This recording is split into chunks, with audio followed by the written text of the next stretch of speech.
ભારતીય જનતા પાર્ટીનો જે સંગઠન પર્વ જે છે એટલે કે સક્રિય સદસ્યતા અભિયાનનું પર્વ જે છે તે ચાલ્યું હતું, ત્યારબાદ સક્રિય સદસ્યતા અભિયાન ચાલ્યું હતું અને ત્યારબાદ હવે મંડળ પ્રમુખોની નિયુક્તિ જે છે તે તાજેતરમાં પૂર્ણ થઈ ચૂકી છે। 580 તાલુકા મંડળોની પ્રમુખોની નિયુક્તિ જે છે તે પૂર્ણ થઈ ચૂકી છે અને હવે જે 33 જિલ્લાઓ જે છે અને 8 મહાનગરપાલિકા છે તેના પ્રમુખો માટેની પ્રવિધિની શરૂઆત કરવામાં આવી છે અને 10 જાન્યુઆરી સુધીમાં તમામ રાજ્યના તમામ જિલ્લાઓના પ્રમુખો મળી જશે તે પ્રકારના એંધાણ વર્તાઈ રહ્યા છે અને 10 તારીખ સુધીમાં આ ટાસ્ક પૂરો થઈ જાય તે પ્રકારની બાબતો સામે આવી રહી છે, જે અંતર્ગત 2 દિવસ પૂર્વે ભારતીય જનતા પાર્ટીના તમામ જે ચૂંટણી અધિકારીઓની નિયુક્તિ કરવામાં આવી છે તે ગ્રાઉન્ડ ઉપર ગયા હતા।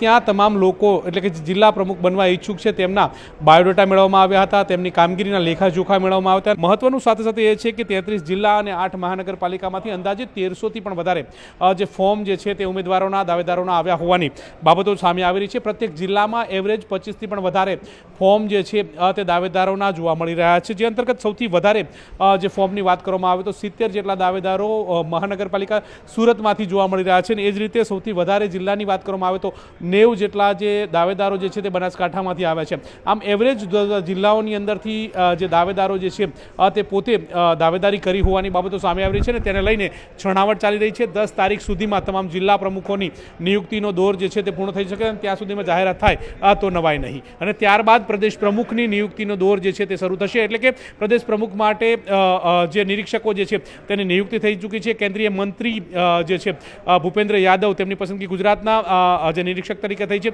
તેઓ પણ ત્યારબાદ આવશે અને ત્યારબાદ તેઓ પ્રમુખ માટેના સેન્સ પ્રક્રિયા જે છે તે લેશે। આ મહિનાના અંત સુધીમાં નવા પ્રદેશ પ્રમુખ મળી જાય તો નવાય નહીં, આ પ્રકારની વાત જે છે તે જોવા મળી રહી છે। મહત્વનું સાથે સાથે એ છે કે અત્યાર સુધી ભારતીય જનતા પાર્ટીનો સિલસિલો રહ્યો છે કે ભારતીય જનતા પાર્ટીના જ્યારે પણ પ્રદેશ પ્રમુખની નિયુક્તિ થતી હોય છે તો ધારાસભ્ય દળ હોય તેમાંથી પસંદગી પામતા હોય છે અથવા તો સાંસદ સભ્ય હોય તેમાંથી પસંદગી પામતા હોય છે અને આ પ્રકારનો સિલસિલો જે છે તે વર્ષોથી જોવા મળી રહ્યો છે। અત્યાર સુધીમાં 10 જેટલા પ્રદેશ પ્રમુખ ગુજરાત પ્રદેશ ભારતીય જનતા પાર્ટીને મળી ચૂક્યા છે અને આ તેમાં તમામ જે પ્રદેશ પ્રમુખો રહ્યા હોય, ક્યાંક ધારાસભ્ય હોય અથવા તો સાંસદ સભ્ય હોય તે પ્રકારનો સિનારીઓ જે છે તે જોવા મળી રહ્યો છે। આ જ રીતે અંતર્ગત વાત કરવામાં આવે તો અત્યારે હાલ 10મા પ્રદેશ પ્રમુખ તરીકે CR પાટીલ જે છે તે કાર્યભાર સંભાળી રહ્યા છે ને આ CR પાટીલની 2020ની અંદર નિયુક્તિ કરવામાં આવી હતી ને તેમને 4 વર્ષ પૂરા થઈ રહ્યા છે। અત્યારે હાલ ભારતીય જનતા પાર્ટીનું સંગઠન પર્વ 2024-25 ચાલી રહ્યું છે અને જે અંતર્ગત અત્યારે હાલ જિલ્લા પ્રમુખોની નિયુક્તિનો દોર જે છે તે ચાલી રહ્યો છે અને ત્યારબાદ હવે પ્રદેશ પ્રમુખ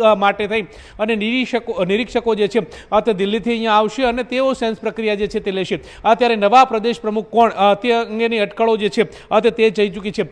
મહત્વનું વાત એ છે કે 2020ની અંદર જ્યારે CR પાટીલની નિયુક્તિ કરવામાં આવી ત્યારે CR પાટીલ જે છે તે સાંસદ હતા નવસારી લોકસભાના અને તેમની પસંદગી જે છે તે કરવામાં આવી છે અને તે રીતે તેમની પસંદગી થઈ હતી। એ જ રીતે તેમની પૂર્વે જીતુ વાઘાણી જે છે તે પ્રદેશ પ્રમુખ હતા અને તેઓ 4 વર્ષથી પણ વધારેનો સમયગાળો જે છે તે પ્રદેશ પ્રમુખ તરીકે ગુજરાતની અંદર રહ્યા હતા અને તેઓ પણ ભાવનગર વિધાનસભા બેઠકમાંથી ધારાસભ્ય હતા અને પ્રદેશ પ્રમુખ તરીકે પણ રહી ચૂક્યા હતા।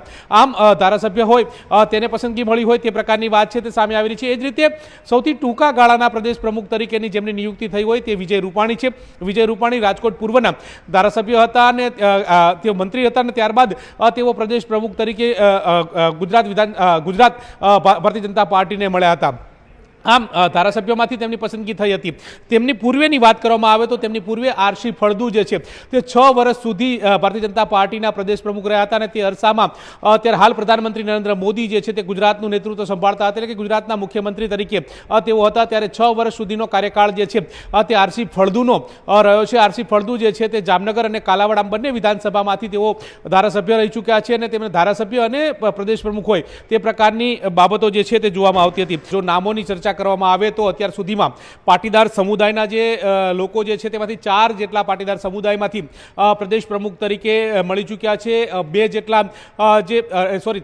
જેટલા જે ક્ષત્રિય સમુદાયમાંથી આવતા જે નેતાઓ જે છે તેમને પ્રદેશ પ્રમુખનું પદભાર જે છે તે મળી ચૂક્યું છે। ત્યારે હવે કોણ તે અંગેની અટકળો જે છે તે થઈ ચૂકી છે, એટલે કે OBC સમુદાયના ચહેરા તરીકે પસંદગી પામે તો નવાઈ નથી। વાત રહી કે જે વર્ષોથી જૂની જે પરંપરા છે કે ધારાસભ્ય હોય અથવા તો સાંસદ સભ્ય હોય તેમને પ્રદેશ પ્રમુખનું પદ જે છે તે મળતું હોય છે, ત્યારે આ સિલસિલો સંધ્યા જળવાય છે કે કેમ તે ઉપર સૌ કોઈની નજર જે છે તે મંડરાયેલી છે. એટલે કે અનેક નામો જે છે તે ચર્ચાઈ રહ્યા છે. વાત અમદાવાદના અત્યારે હાલ વર્તમાન ધારાસભ્ય હોય તેમનું નામ જે છે તે પણ ચર્ચાઈ રહ્યું છે. વર્તમાન સાંસદ જે છે તેમનું નામ જે છે તે પણ ચર્ચાઈ રહ્યું છે.